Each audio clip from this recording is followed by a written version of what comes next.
But think about a cohesive plan. And if your plan is, I want this to be all memory based, I want this one to have all of the ornaments from years past, great, that is its own strategic plan.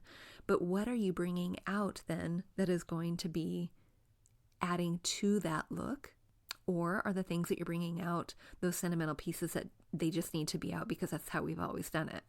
So you want to think about colors, metals. You want to think about repetition. If you want something kind of like my moody, broody tree, you want to think about repetition.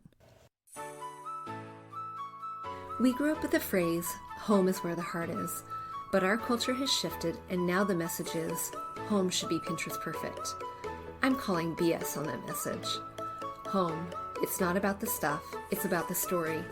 And whether you know it or not, your home is a reflection of you and is already saying something. So what is it that you want it to say? Hey, I'm Danny, a former first grade teacher turned home decorator. Going from a dual income to a single income so I could stay home with my babies meant budget, like ramen eating, Goodwill shopping budget. And I learned a few things along the way, like how to bring big style to your home without breaking the bank. And I'm sharing it all with you. Tips, tricks, decor, and design advice so you can learn to tell your story with your style, where you can start living free from the Pinterest perfect trap and start living a life of intention. Welcome to Fig and Farm at Home, where we design happy living and where it doesn't have to be perfect to be beautiful. I have a confession to make. I have already decorated for Christmas. I have. And if you're wondering, oh my gosh, she is a diehard, maybe. That's debatable. I don't know about a diehard, though Mr. Fig and Farm would say I am. Now, to be fair, I have decorated my shop for Christmas. You know, you have to think about that in July. And right now it is currently lovely. There are two trees. One is green, one is white, and I have pink lights on the tree. It's really fun and vibrant and playful and colorful. And I hand painted floral ornaments for that white tree. It's really very lovely. And the green tree is moody. It's of course green with lots of lights, but it has some really fun moody colors, including some of my clipped hydrangeas that have just kind of set themselves in fall in a really magenta way. Gorgeous. So those are actually little ornaments on my tree, as well as, of course, wooden ornaments and white porcelain. But we've got this really fun, moody vibe, and we have this really fun, playful, energetic, hand-painted, crafted vibe. So much fun. And Christmas at my home is right around the corner. I did get permission from my November birthday baby to decorate our very first tree after Halloween. So I'm going to be on it. I'm going to be decorating my third tree in not too long. And yes, that can pinpoint me as a diehard. And one more confession. I have already watched a Hallmark Christmas movie. I have. It was like October 22nd when I watched it, and that is okay. And I do like watching those. They're non-thinkers, right? They just make you feel good, and they're not gross and gory and scary, and they don't make me think hard. They just make me feel warm and fuzzy, like I'm drinking a cup of hot cocoa. That makes me feel warm and fuzzy, but this is visual. It's warm, except for literally the visuals. Now, Hallmark Christmas movie sets are really rather special. They are overcrowded. They are overabundant. They are decking out every flat surface with any number of garlands or greens or sprigs or lights or pom-poms or you name it, it's there. And if it's not there, it is on an ice skating rink, Christmas trees that you are tripping over, or on a street with storefronts, tripping over multiple Christmas trees. The liability of these places is phenomenal. And I get it. It is fallacy. It is fictitious. It is just for fun. But that Hallmark Christmas decorating has inspired today's episode and this series that we are currently in, which is our 3-part holiday prep series. Because we don't want your home to look like a Hallmark Christmas movie. We don't. So today we are talking about 5 ways that you can elevate your holiday decorating. And this is where Danny's giving a little bit of hard truth. Are you ready? Okay. The first thing is to follow this one guideline, this one rule, this one thing. And it's going to be tricky because you're going to pull down those Christmas boxes. You're going to get those out. You're going to unwrap all of those ornaments, and you're going to feel all the feels. And you're going to feel, oh my gosh, I remember when my little one made this in kindergarten, and it needs to be on the tree. It needs to be somewhere out. It needs to be on the bookshelf, on the mantle. It needs to be on the tablescape. It needs to be on the walkway in front of the house. It needs to be somewhere. But this one guideline, you have my permission to not put everything out. It's okay. It's okay. It can have a turn. You can unwrap that thing. You can say, oh my gosh, I remember this. What a sweet gift that was, or what a sweet memory that was. But you know what? It doesn't have to come out this year. And that's okay. So, guideline number 1, it is okay to not put everything out. Okay, how many of you are right now feeling resistance to that? The amount of times I have conversations with clients who want to decorate their entire room. Now, this is now for 11 months out of the year, but they will bring up in the middle of March their resistance to a layout because the Christmas tree always goes there. That's okay. We can be creative. We can modify a little bit. We can move the couch. We can move the chair. Every year when I decorate for my Christmas, I put up 2 trees, and that's by choice. It's what we want to do. One is artificial, one is real.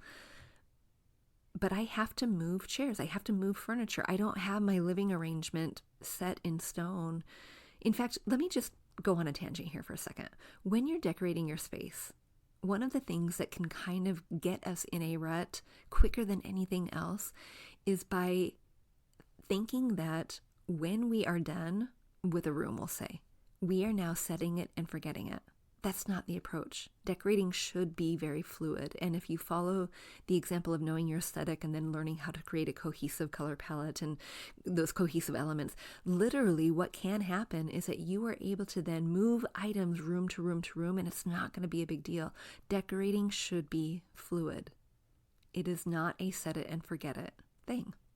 You can set it and forget it for a month, and then you might need to move your things in order to allow for the Christmas tree, in order to allow for an evening party, in order to allow for entertaining your book club. Whatever it is, keeping that idea of fluidity in mind is going to be helpful for you, and it's going to allow you for a little bit of creative play, but it's also going to make it so that you're not feeling stuck in your home, that stuckness that you're feeling now. It's going to remediate that. It's going to remove that because you're allowing play. When you get the decorating itch, when you want something to change, go change a pillow, room to room. If you've set it up cohesively, you're able to do that. So the same thing happens with Christmas. We have this mindset of every ornament, every bauble, every tchotchke, everything I've ever owned is going to come out, and it's going to be and live somewhere on a flat surface or on a tree. And I don't think it needs to. So if you're wanting your home to look a little bit more elevated this holiday season, you have my permission that everything you own doesn't need to have front and center stage. It's okay to unwrap it.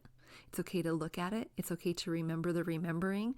And it is okay to say, I will see you again next year. Okay, number 2. Before you put out your ornaments, I want you to think about that cohesive plan. Kind of like my shop tree, the one that is that moody. I had a vision for that tree that if that were in my home, it would be, and you know what? I might replicate it actually because it's so pretty. And that means doing something a little bit different with what I have. It doesn't mean going and buying all new things because I can't afford that this year. That's okay. But it means using and strategizing what I have a little differently. That moody, broody feeling, I love it. And I have plenty of hydrangeas to act as big baubles that I can put in my tree. Great. Halfway there. Well, not really. But think about a cohesive plan. And if your plan is, I want this to be all memory based, I want this one to have all of the ornaments from years past, great, that is its own strategic plan. But what are you bringing out then that is going to be adding to that look? Or are the things that you're bringing out those sentimental pieces that they just need to be out because that's how we've always done it? So you want to think about colors, metals. You want to think about repetition. If you want something kind of like my moody, broody tree, you want to think about repetition. So for example, on that tree, I have velvet. I have that moody burgundy, mauve color of the hydrangea. I have white, and it's white porcelain, but I've also have like white nutcrackers.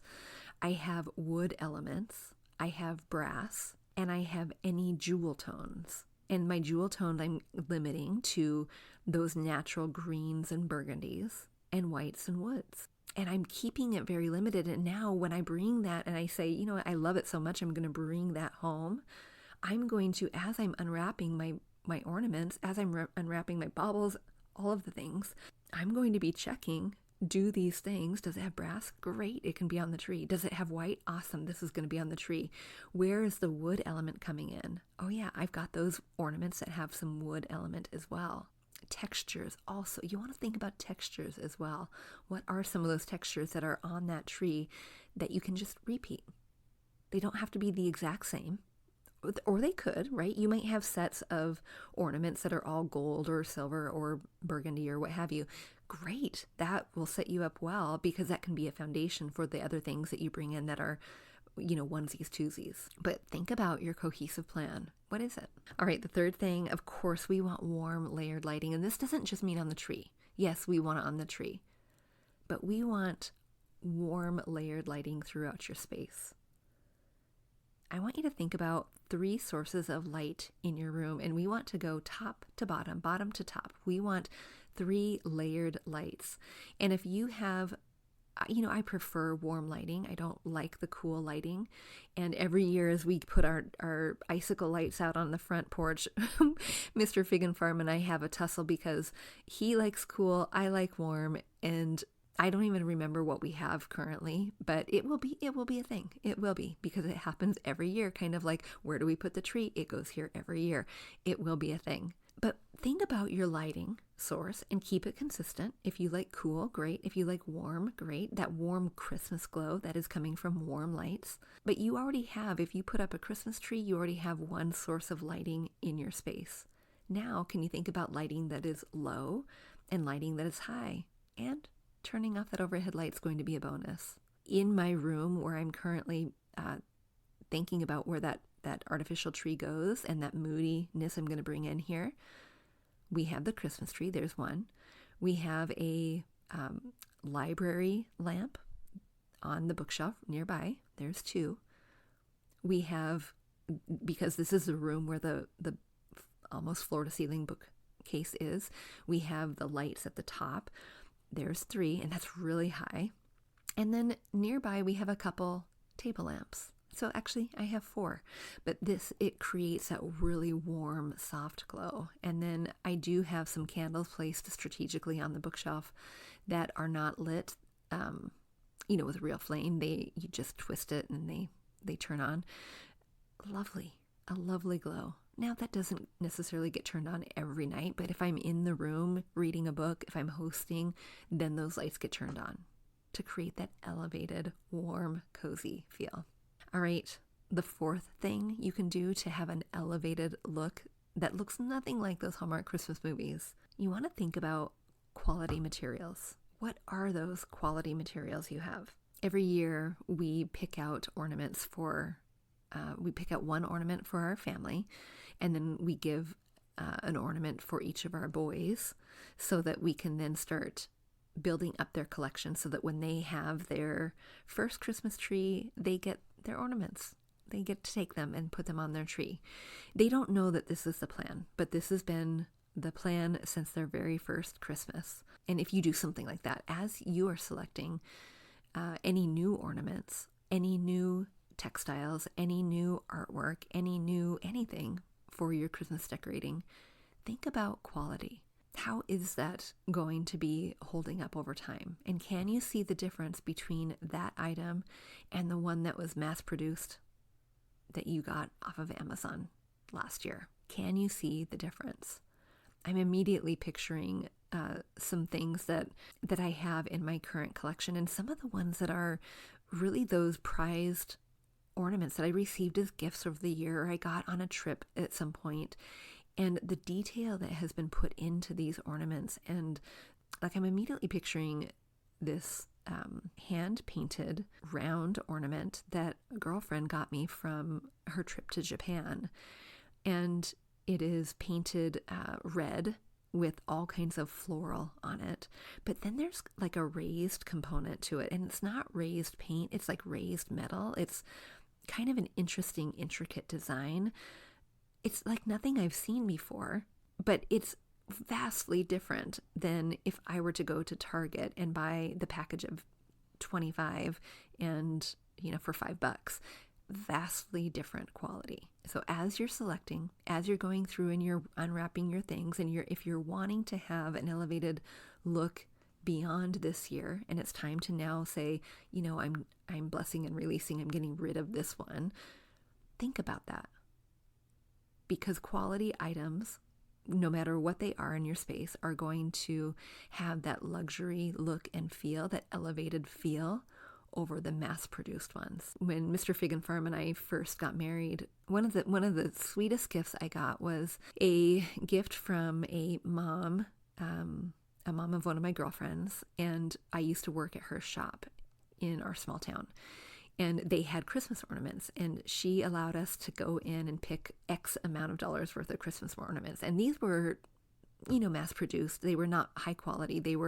It was wonderful for a newlywed. I mean, we just stocked up on these things, and really for I don't know how many years decorated our tree with these Christmas ornaments.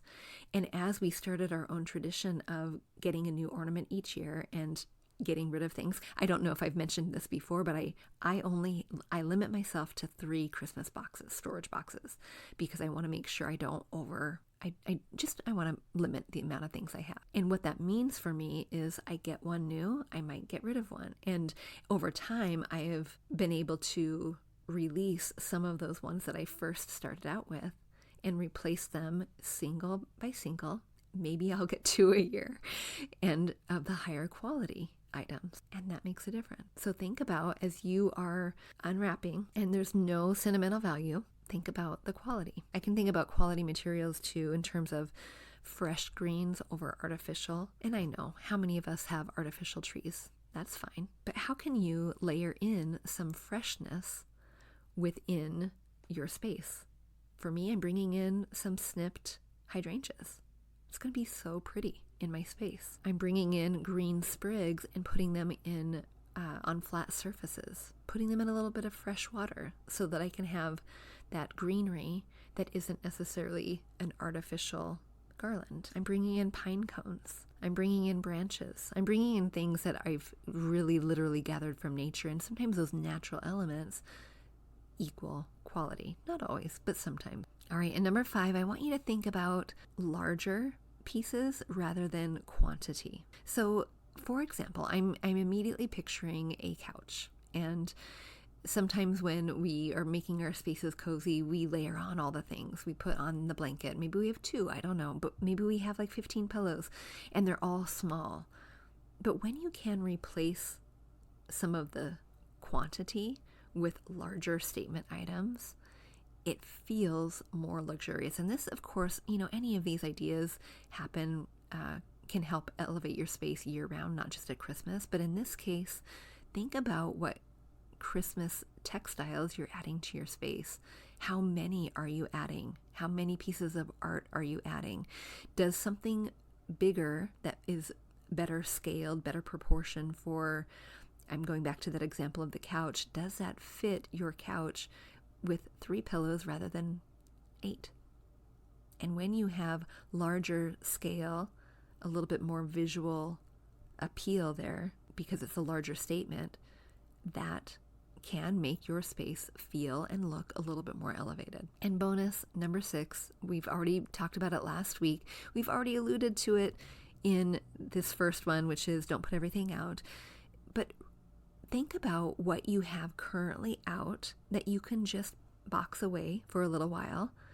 Put it in the garage for 1 month, 2 months, however long you keep out your Christmas decorations, and then bring them back out. Instead of putting all of your Christmas decorations out on top of the things that you already have, remove some of those. Let your space breathe just a little bit, because less is more in a big way when you're thinking about decorating and increasing the elevation of your home, the look and the luxuriousness of your space. Less is truly more. All right, friend, I hope that you enjoyed these 5 or 6 tips that will help you elevate your space this holiday. And before you go, I want to remind you that the Tablescape Workshop has been removed from the vault and is ready for you so that you can elevate the look of your holiday tables. This is a quick, pre-recorded Tablescape workshop that you are able to watch at your own pace, learn at your own leisure, and definitely wow the guests that come over and grace your table. Because listen, friend, I know that you have spent not just hours, not just days, sometimes weeks thinking about your holiday meal. You've been working on inviting the guests, making sure that your foods are allergy friendly, thinking about what you're going to, the timeline of when you're going to prepare the mashed potatoes, the stuffing, and the turkey all in one oven. And when do you do the pies? I know, friend, what it takes to put together a lovely, well thought out meal. And so this year, friend, it's time to put together a lovely, well thought out holiday table. One that is functional and beautiful. One that is a little bit more elevated than a simple floral arrangement on the table. Friend, this Tablescape workshop is so much fun, and I've made it accessible for you, taking it out of the vault. It only comes out one time a year, and it'll be available this week as well as next week for you to learn how to really create a table that wows, using likely the things that you already have. You know, that china that has been put away for a while? Yeah, you get to pull that out. Not always, and not necessarily every piece, but some of the pieces are going to be helpful for you. You know, those things that you have tucked away back in the recesses of your cabinets? Yeah, like the soup tureens or those little bowls that you thought, oh, those were cute for my wedding registry, and now where are they? And when have I ever used them? Friend, now is the time. Now is their moment to shine. All right, you can grab that Tablescape workshop by going to bit.ly/Fig and Farm Tablescape. And that link will be in the show notes. All right, friend, I will see you next week as we wrap up our 3-part holiday prep series, where next week we are talking all about making those lovely flat surfaces really shine. Secrets of a Designer, coming at you next week. All right, friend, until next time, I will see you soon. Hey, real quick before you go, if you learned something new or found value in today's podcast, would you head over to iTunes to Fig and Farm at Home and leave a review and subscribe to the show? That would be awesome. And if you'd like to connect with my community of mamas who are learning to be intentional storytellers within their own homes, join us at bit.ly/Design 101 group. There's always more room at the table. See you soon.